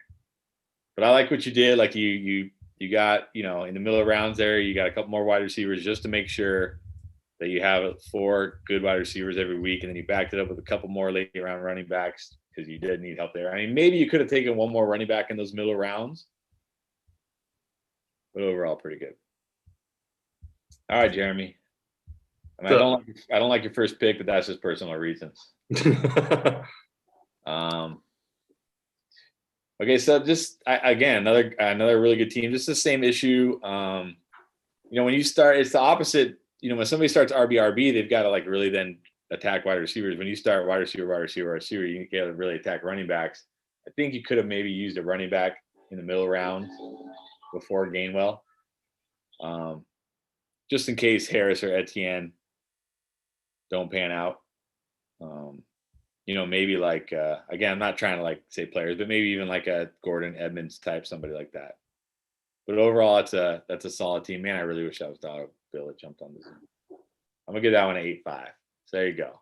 Nice job, you guys. Nice job. Yeah, I feel like me and Young Money kind of had the same idea, or just went with the same idea, which was kind of funny. Except he went with a little bit of an older crowd as far as his running backs, and I went younger. And then receiver, he went younger, where I went older almost. So it was kind of. Yeah, no, I like what you guys did. The thing I'm trying to say is like, if something happens to Edwards and Davis, whether it's an injury or they don't pan out, then you're going to be in a world of hurt. Where like if you back it up with like another running back or two in the mid rounds, it just increases your chances that you hit on 2 running backs, right? Yeah. Whereas you don't really need like you don't need Russell Gage in the 9. I mean, I guess you do because you only had 3. Like I'm okay with Boyle, I'm okay with Gage. Maybe it's more like the Rager pick. I don't know. I guess it's okay. The more I think about it, I guess it's okay. It was like if you had gone, say, Gordon or Edmonds in the 8, then you would have got either Gage or Rager in that next round. Yeah. As your wide Yeah, receiver. I didn't think so. I figured Russell Gage wouldn't make it back to me in the 9th. Okay, young Money would have taken him at the 9-11. Yeah. So but you would have gotten Rager there. Yeah. If you wanted him. I did want it Rager actually. So, but it was fine. It's hard to know on the turn who's going to come back to you because you got to wait a full 2 rounds worth of picks. Yeah. So if you like a guy, you got to reach when you're on the turn. Yep. Yeah, but that's why you can't get too pinned on one guy, especially in the later rounds, because there's less chance you're going to get him. If you could have gone Gordon, Rager, I think that would have been better than Gage Gainwell. Absolutely. I was just doing most of the rookies, and I saw Gainwell there, and I was like, yeah, he's all right, I guess. I'm not too high. I definitely don't think he'll have issues beating out Sanders for the job, though. Like, I'm just not high on Sanders. One thing I don't advise is trying to draft between Pierre and Chris, guys. You did a good job, man. It's very difficult. You did a good job. Solid spot. Easy money. I got sniped on AJ, although, I mean, to be fair, he probably wouldn't have made it back to me anyways. I got sniped on Kareem Hunt. I got sniped on Antonio Brown. Well, it was rough. You got me on Higgins, so. The only pick I don't like is Kenny Galladay. I probably should have taken like Sutton or somebody else there. I still feel like, I don't know. I hate that Sutton pick. I still feel like it's a little too high for him, but I don't know. It's like either him or Thielen, but I hate that range of receivers. It's like nobody stands out. So it's tough. I don't know. That's why I almost wish I'd taken a receiver in round 3 and then seeing if a tight end falls. Other times it's not going to fall in round 4, or just stacking receivers like you did might make more sense. I don't know. That's why I've been looking for a lot of these late round tight end targets, like a Cook, like a Thomas, but Thomas going into 8th now. That's why I was really hoping somebody would pick Josh Jacobs in the 6th because, when I take Darren Waller, it's like, okay, I gotta start stacking some receivers now to fill those 3 wide receivers at the flex. I think you got a solid 4 wide receivers though. Oh, yeah. I like your wide receiver room. Yeah, I know we say that today, but when we look back at the end of 2021, we might look back and be like, wow, that Judy pick was terrible, that Sanders pick was terrible. You know what I mean? Like I'm always trying to like draft with the mindset of like, okay, if I like my players, but I know I'm going to be wrong on some of them. Like it's just the way it is. So if I'm wrong on them, am I okay? Well, yeah, I mean, if you had the 2021 Almanac, you'd probably take a wide receiver that's undrafted in like the 6th round that no one knows about. Well, if I had the 2021, if I had the 2021 Almanac, I would not do that. I would wait for DraftKings to open up their $1 million tournament, and I would just pretend like I don't know anything like all you guys. And then when the DraftKings $1 million tournament opened up, hey, I got the winning lineup. What do you know? Yeah, right. But no, but still, you gotta prepare. You gotta think like you went 4 wide receivers in a row, so you can. Then you should, like you did, you should pivot to running back for a little bit and try to stack that. That's So why I took a was shot on kinda- Robinson late, shirt up the San That's fine. Francisco backfield. No, it's fine. It's fine. So So yeah, it here's wasn't really. Everybody did a good job tonight. Well, most everybody. here's a quick Little question savage. for Pierre because he usually takes ETN. Do you feel like because I was debating it the whole time before he got before he got picked, was James Robinson as a handcuff to him? Do you ever think about taking him, or is it kind of just has to be super late in order to? Actually, I kind of eyeballed him in right before he got taken in round 9. I said, Yeah. okay, well, I already had 5 receivers, so I really didn't need one. I still needed a third running back. And I thought, okay, so what's the difference if I take James Robinson or wait, because my other guys in that range is James Conner, maybe Gus Edwards, Kenyon Drake. And, I'm kind of in the camp. I think Etienne's going to get, maybe 60, probably 60, about 60% of the touches. I don't know that Robinson, because this is PPR, and that's the difference. If we're talking standard, I think Robinson, moves up a little bit. But in PPR, Robinson's not going to catch, hardly any passes. He's going to be dependent a little bit too much on touchdowns. So I'm shooting for the upside. A guy like Dylan, if Aaron Jones goes down, AJ Dillon's a top 10 running back, maybe. If Etienne disappears, well, Robinson could do what he did last year. But even so, I think probably a little less because now they actually have a passing game. They have a quarterback and they got, other things going on offensively. So that's kind of why I pass on Robinson. But I think 9th round, I had no problem pulling the trigger there. I just figured because I didn't love Sutton as my wide receiver too. I figure I'd take one more good value at wide receiver. But I think 9th round's about right for Robinson. Yeah, that's the thing. It's not just about the player. Yeah. Well, so would you take him as the handcuff to Elliott? So like, say you drafted or Elliott ETN in the 5th round. By the 9th round, you probably, if you're thinking about taking him as your handcuff, you would say the earliest you would do it is probably the 9th round. Yeah, like if he had fallen to you instead of Gainwell, I definitely would have taken Robinson. Like I don't mind. That's not a bad strategy because Etienne's not your number one guy you're leaning on. There's certain handcuffs worth taking and certain ones that aren't. Yeah. Robinson is still going to be involved. Like Madison, we already saw he's got no standalone value. You know what I mean? Yeah. So there's very few handcuff type guys that are even worth if you're taking Tony Pollard, that you're wasting your pick unless it's a deep league. If it's a really deep league and you can stash him, sure, but it's not worth it. I'd rather take a guy like Latavius Murray, who we know he's going to have a role, and we know the Saints are going to run the ball more this year. You know what I mean? So he can get you points, on a weekly basis, at least something. That's what I was gonna. I like Murray a lot. That's what I was gonna say, Chris. Pierre, just to echo like what you said. It's different when there's 2 guys and you're unsure of the backfield, like ETN and Robinson, like even with what I did with Mostert and Sermon.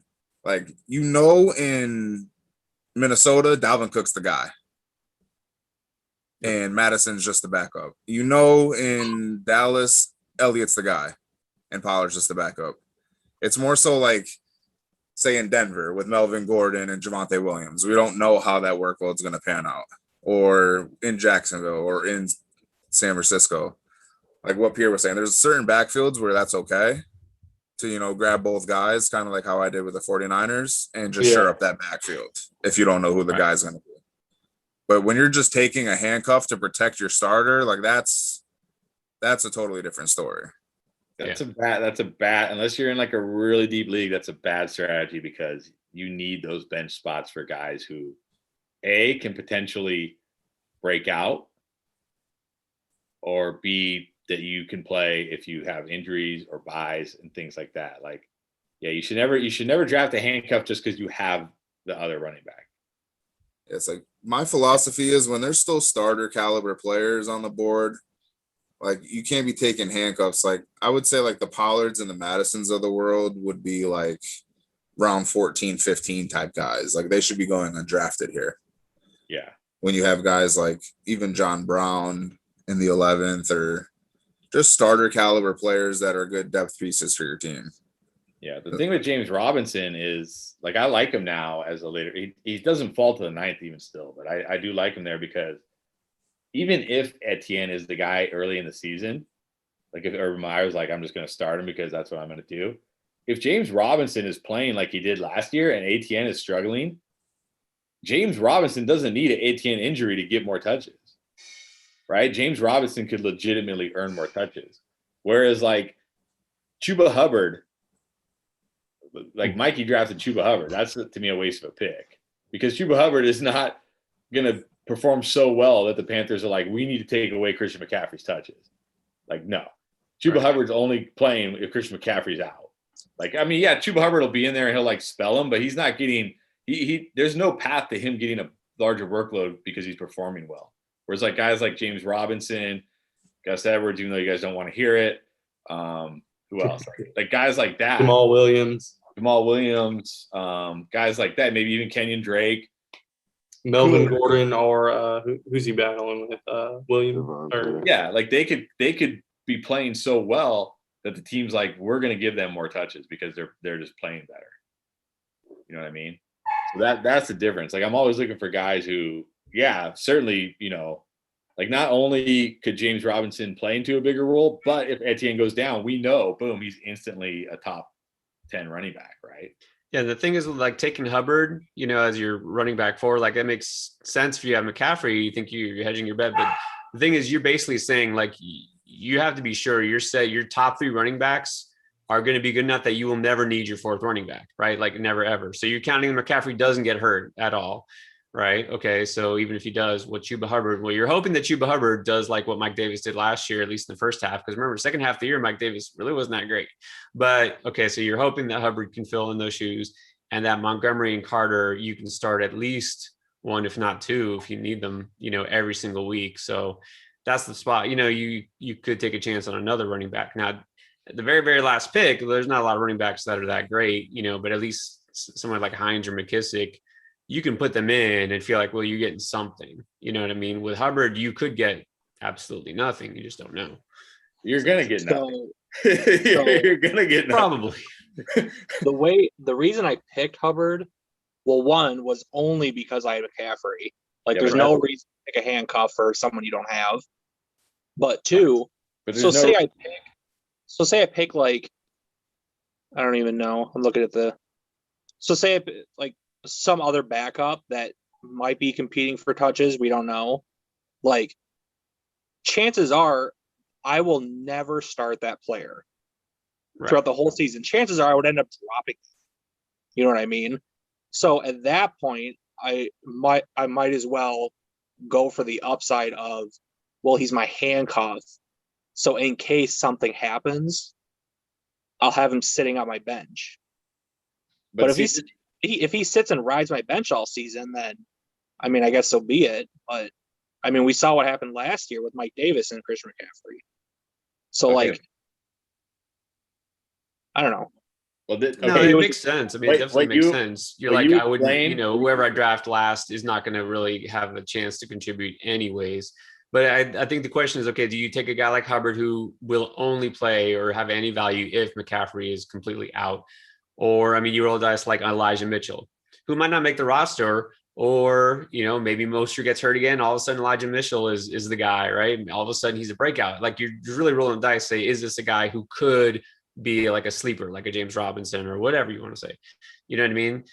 That could be a roster spot that's wasted also. But, you know, it's just I guess I just like my feeling on it was I would rather hedge my bet on if that by some low chance that McCaffrey gets hurt, Hubbard's going to be the guy.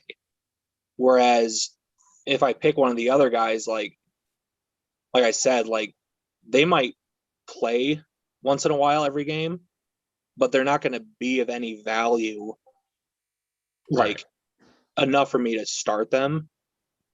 And it's the last round, so it's like chances are whoever I pick there anyway is going to get dropped. So no, it makes sense. But it doesn't.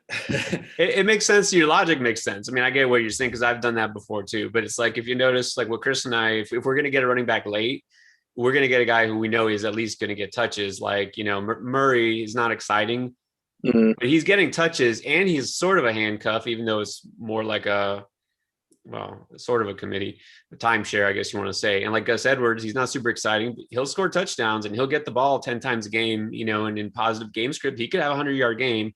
You know what I mean? Like I said, AJ Dillon, I know he's going to get some touches this year. We think, Aaron Jones is going to touch, the ball every single time, but he's not, right? Dillon's got to work it in. Yeah. And then, Henderson also kind of a high end, handcuff. Like Hubbard might literally not get on the field at all. So that's the only thing is you're really just getting him for that reason and that reason only. But those other guys we're talking about, like I have Dillon, he's going to get some touches. He could score a touchdown here and there, right? Fall in the end zone. And if Aaron Jones gets hurt, he's a top 10 running back that I didn't have to burn fab on. Same thing with Murray. If Kamara gets hurt, he's the man. If J.K. Dobbins goes down, Gus Edwards getting the ball 20 times a game. So, and Darrell Henderson, we've seen him do it before. He was pretty good, when he was the guy until Cam Akers, proved that he's, the best running back in the league. So, that's the only thing is you just kind of have to, you want some kind of a floor. That's, I guess, is that the point? Is that what I'm trying to say, Chris? Well, here's the thing. And I get what you're saying because I used to do this too. And I totally understand what you're saying, Mikey, because it's like one of those things that makes sense on paper, that makes sense in your head, but it doesn't actually work out that way. Because the thing is, when you have McCaffrey and Chuba Hubbard, all you're really doing is limiting your potential upside. Because, okay, if Christian McCaffrey gets hurt, Chuba Hubbard's going to, even Mike Davis last year was like, what, 70% of Christian McCaffrey? He was the RB12. He wasn't like RB5. Okay. Yeah.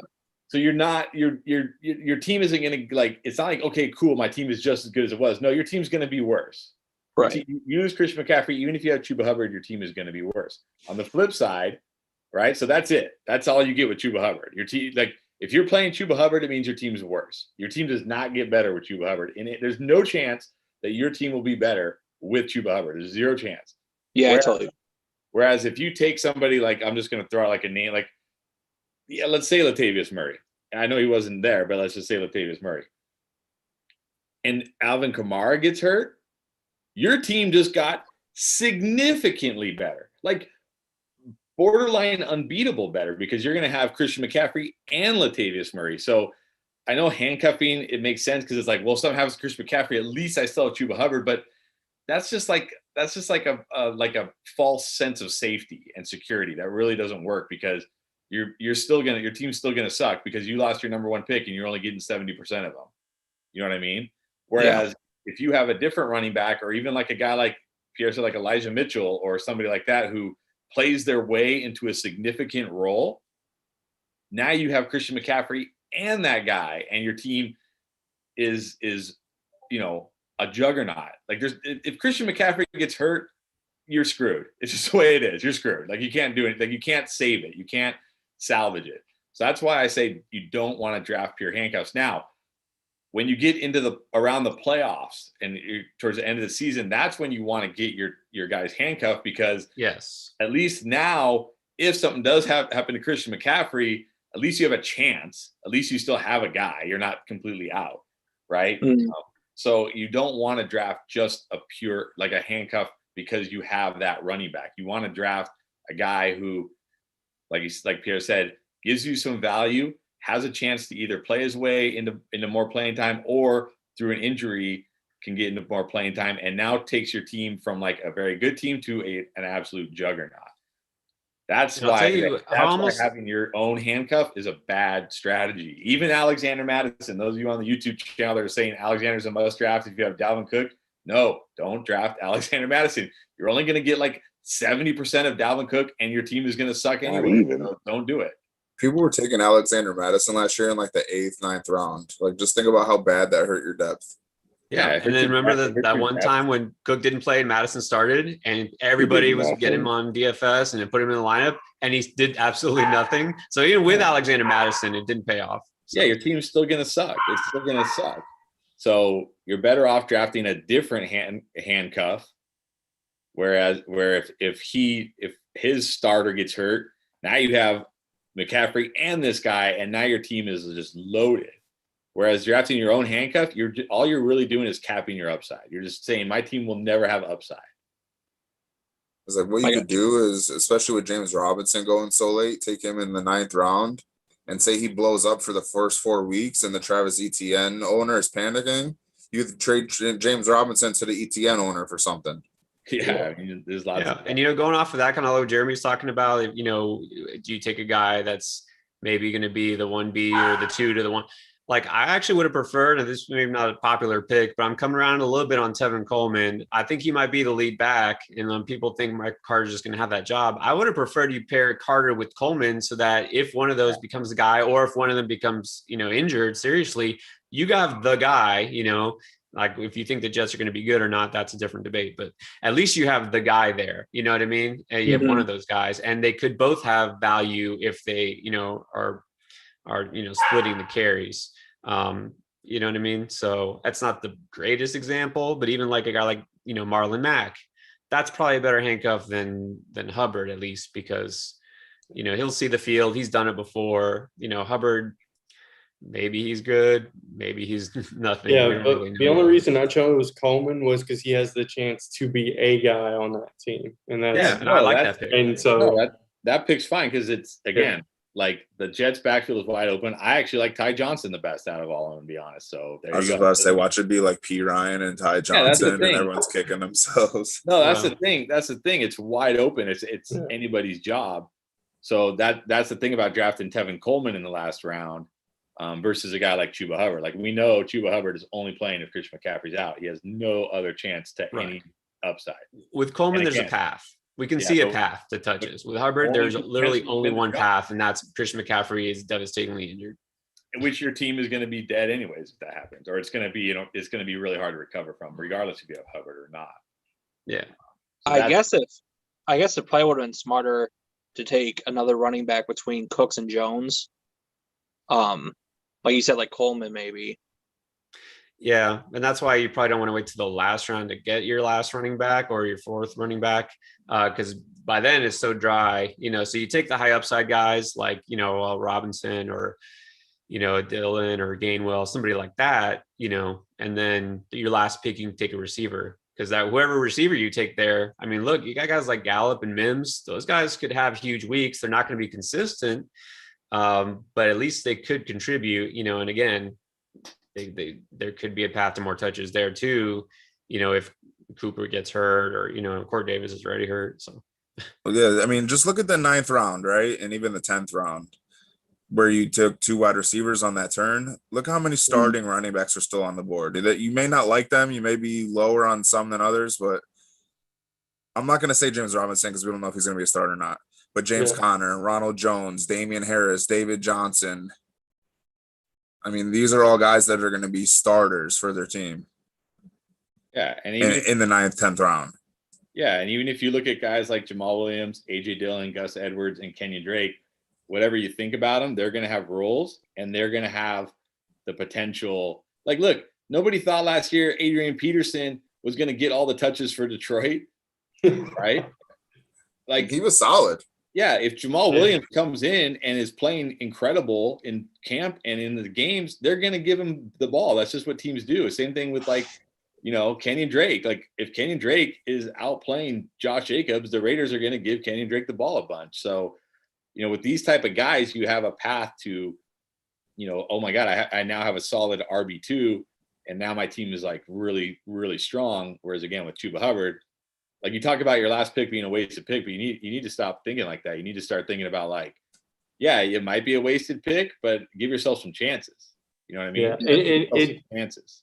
And here's another thing. So my main league, the roster is a lot bigger. I think we draft a total of almost 18 to 20 rounds.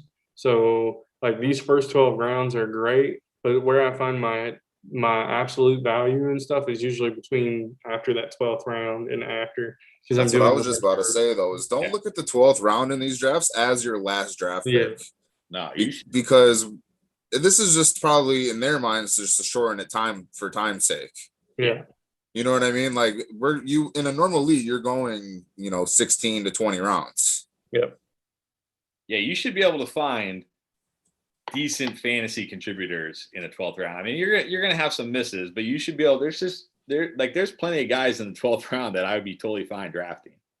And on top of that, just to add more to that, if you see any of these people after the 12th round, then maybe you should be drafting them. Well, you probably will Yeah. in your typical league. These guys are not gonna go this early. Like you're gonna see a lot. You're gonna get a lot more value. So. Like you could have got a guy that could potentially have a good breakout in Henry Ruggs in your last pick, and that's a great depth piece. Yeah, and if he doesn't, you drop him and you pick up somebody off waivers who could potentially break out. Like that's okay. That's what you do at the end of your bench. Or you pick up the breakout of that week. But the problem with Chuba Hubbard is you're stuck with Chuba Hubbard because you drafted him as the handcuff to Christian McCaffrey, and now it's like. So if there's like this hot, if there's this hot waiver wire wide receiver or running back, and you're looking at Chuba Hubbard and you're like, well, but he's my handcuff, you're going to pass on this guy who could be like a week to week fantasy contributor for a guy who's only going to play when Christian McCaffrey goes down. Yeah. Once you get a handcuff, then you're handcuffed to him. And you exactly. So you might as well take somebody else. And the last thing I'll say about that is well, a lot of times it's easy to say, oh, well, he's rookie. He has upside we don't know, but everyone falls in love with the rookies. Look, last year, Zach Moss was drafted. What is that? High end RB3 at least. He was the running back 46. Cam Akers was the running back 45. And not because they were hurt all year, right? That's just what happened. Adrian Peterson, who nobody thought of, was the running back 40. Gus Edwards, who's not exciting, he was running back 37. Gio Bernard was running back 30, right? Wayne Gallman and those guys. So the unexciting players, at least they get you points. Whereas sometimes running backs, that are the rookies. Gio Bernard was like winning people's weeks down the stretch, winning people games down. He was like a solid RB2 down the stretch. Jeff Wilson was winning people fantasy championships. Wasn't even drafted, right? So yeah, you don't want to have that guy on the end of your bench who you can't drop. That's why I don't like taking I don't know, like McCole Hardman. The problem with McCole Hardman, in my opinion, is okay, it's great if McCole Hardman ends up being like this beast in KC. I just don't see it. But he's going to be like one of those guys where if he's not, kind of like Christian Kirk last year, kind of like that, or kind of like Mike Williams last year, you can't drop him because he's like too good to drop, but you can't ever play him either. And he just sits there and wastes a bench spot. So, and that's what you're going to have with Chuba Hubbard. You're going to be in this tough situation where it's like, I can't drop him because I have Christian McCaffrey, but I'm never going to play him. He's just taking a bench spot where I could be grabbing somebody off waivers or whatever it could be. Yeah. I guess I was thinking, well, it's the 12th round and I need another running back and the handcuff would probably be good, but I totally get what you guys are saying about get somebody looking for guys that are already playing that have a path to being number one. Yeah, I'd rather. Whereas Hubbard, it's like he has no path. Yeah. Except for in this rare occurrence if McCaffrey goes down. Yeah, who you already have, so your team's going to get worse regardless. You know what I mean? I'd rather you take Alexander Madison. If you just want a pure handcuff, I'd rather you take Alexander Madison there because if Dalvin Cook gets hurt, okay, Alexander Madison might only be 70% of Dalvin Cook, but that's still like a solid weekly RB2. And your team just got significantly better while Vagoon's team just got a huge hit. So, you know what I mean? If you want a pure handcuff, draft another running back's handcuff where it's now you have a running back that does significantly improve your team. You know what I mean? Gotcha. That's how I view Darrell Henderson. I would not draft Darrell Henderson if I had Cam Akers. But I view Darrell Henderson as I think he'll get some touches. Maybe, but if something were to happen to Akers, I now have a potential top 15 running back, and the team with Cam Akers is over there struggling. But I would never draft him if I had Cam Akers. All right, and then real quick, a quick question for Pierre, since we're online together.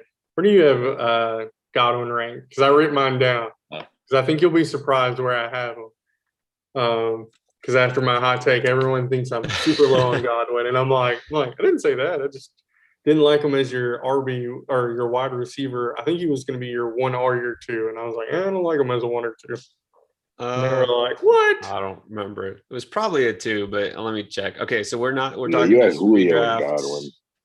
Hold on, let me see. Yeah. You so I think you kind of had Valdez team, except you had an Yeah, extra you took running back. Kelsey. You took Kelsey, Jones, Julio, and then Chris Godwin. Yeah, and Godwin was the one I was questioning. I just want to know where you have him ranked because, like, I wread it down, Yeah. so I can't Okay, change my mind. It's on a piece of paper. I just I'm want to see looking who at- has him ranked higher. I'm looking at my official ranking, PPR draft rankings where I have them right now.